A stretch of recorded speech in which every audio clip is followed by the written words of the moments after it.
galabtii waxaan meeshaan u joognaa xaflad aroos walaalkeen Dr. Abshir Maxamed Xirsi iyo marwadiisa aan ka dhicin Mahdiyo Cabdullaahi Xaashi waxaan leenahay ducadii nabiga kaleey salaatu wasalaam ayaan galabta ku soo dhaweynaynaa maalmahan aroosyada waxay u badnaayeen kaniiko iyo hay u soo dhicin arabtu waxay tiraahdaa kullu inaa'in bima fiihi yatarashax shay kasta wixii ku jira ayuu la dhiidaa aroosyada haddii lagu niikiyo oo shar lagu galbiyo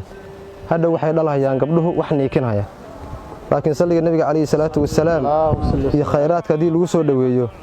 dad ehlu maxabaab ay dhalahayaan oo nabiga kaleey salaatu wasalaam maxabadiisa ay ku jirto halkan galabta waxa u joognaa walaalkeen Abshir ustaadkeena farxadiisa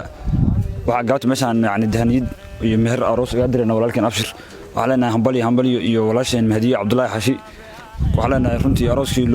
lagu nagaado lagu nasto Allah ka dhigo wiil iyo gabar iyo caano hambaliyo leenahay Allah isku barakeeyo meeshaan waxa hambaliyo ugu dirayaa saaxiibka ustaad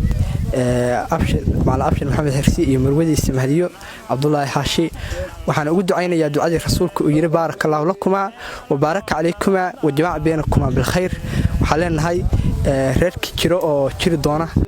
sabati fi sulukika qad kafani ila darain ya misiki wa dibi ya nur qalbi ya anisi